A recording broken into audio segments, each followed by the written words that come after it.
नमस्कार। आइए श्रवण करते हैं शिव पुराण रुद्र संहिता प्रथम खंड 19वें अध्याय को, जिसका नाम है गुणनिधि को कुबेर पद की प्राप्ति। पहले के अध्यायों में हमने जाना कि किस तरह से गुणनिधि एक बहुत ही पापी व्यक्ति था, लेकिन फिर भी अंत समय में उसने शिवलोक को प्राप्त किया। आइए अब जानते हैं और क्या हुआ गुणनिधि के साथ शिवलोक को प्राप्त करने के बाद। नारद जी ने प्रश्न किया, हे ब्रह्मा जी, अब आप मुझे ये बताइए कि गुणनिधि जैसे महापापी मनुष्य को भगवान शिव द्वारा कुबेर पद क्यों दिया गया और उसे कैसे प्रदान किया गया। हे प्रभु, कृपा कर इस कथा को भी बताइए। ब्रह्मा जी बोले, नारद, शिवलोक में सारे दिव्य भोगों का उपभोग और उमा महेश्वर का सेवन कर वह अगले जन्म में कलिंग के राजा अरिंदम का पुत्र हुआ, जिसका नाम था दम। बालक दम की भगवान शंकर में असीम भक्ति थी। वो सदैव शिव जी की सेवा में लगा रहता था। वह अन्य बालकों के साथ मिलकर शिव भजन किया करता था। युवा होने पर उसके पिता अरिंदम की मृत्यु के पश्चात दम को राज सिंहासन पर बैठा दिया गया। राजा दम सब और शिव धर्म का प्रचार और प्रसार करने में लग गए। वे सभी शिवालयों में दीपदान करते थे। उनकी शिवजी में अनन्य भक्ति थी। उन्होंने अपने राज्य में रहने वाले सभी ग्रामाध्यक्षों को ये आज्ञा दी कि शिव मंदिर में दीपदान करना सबके लिए अनिवार्य है। अपने गांव के आसपास जितने शिवालय हैं वहां सदा दीप जलाना चाहिए। राजा दम ने आजीवन शिव धर्म का पालन किया। इस तरह वो बड़े धर्मात्मा कहलाए। उन्होंने शिवालयों में बहुत से दीप जलवाए। इसके फलस्वरूप वे दीपों की प्रभा के आश्रय हो मृत्युप्रांत अलकापुरी के स्वामी बने। ब्रह्मा जी बोले, हे नारद, भगवान शिव का पूजन व उपासना महान फल देने वाली है। दीक्षित के पुत्र गुणनिधि ने, जो पूर्ण धर्मी था, भगवान शिव की कृपा पाकर दिक्पाल का पद पा लिया था। अब मैं उसकी भगवान शिव के साथ मित्रता का वर्णन करता हूँ। नारद, बहुत पहले की बात है, मेरे मानस पुत्र पुलस्त्य से विश्रवा का जन्म हुआ और विश्रवा के पुत्र कुबेर हुए। उन्होंने पूर्व काल में कठोर तप किया। उन्होंने विश्वकर्मा द्वारा रचित अलकापुरी का उपभोग किया। मेघवाहन कल्प के आरंभ होने पर वे कुबेर के रूप में घोर तप करने लगे। भगवान शिव द्वारा प्रकाशित काशीपुरी में वे चले गए और अपने मन से रत्नमय दीपों से 11 रुद्रों को उद्बोधित कर वे तन्मयता से शिव जी के ध्यान में मगन होकर निश्चल भाव से उनकी पूजा करने लगे। वहाँ उन्होंने शिवलिंग की प्रतिष्ठा की। उत्तम पुष्पों द्वारा शिवलिंग का पूजन किया।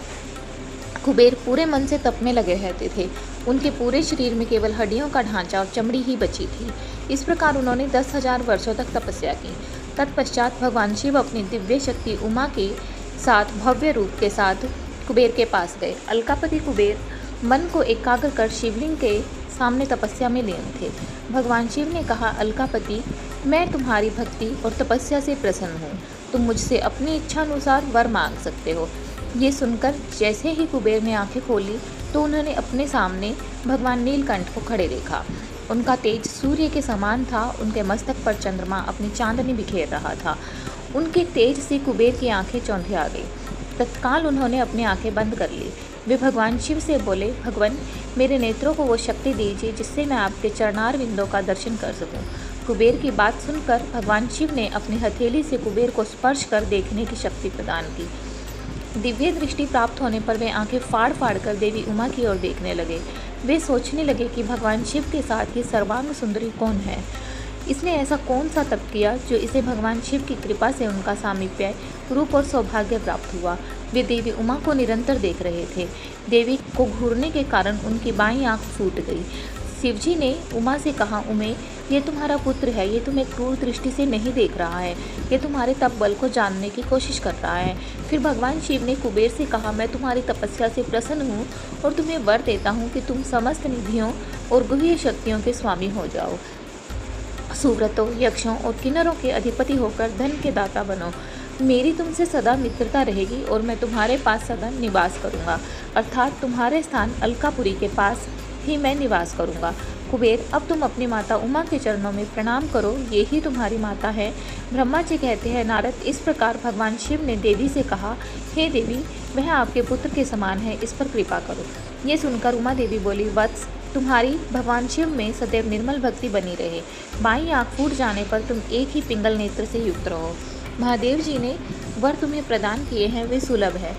मेरे रूप से ईर्ष्या के कारण तुम कुबेर नाम से प्रसिद्ध हो गई। कुबेर को वर देकर भगवान शिव और देवी उमा अपने धाम को चले गए। इस प्रकार भगवान शिव और कुबेर में मित्रता हुई और वो अलकापुरी के निकट कैलाश पर्वत पर निवास करने लगे।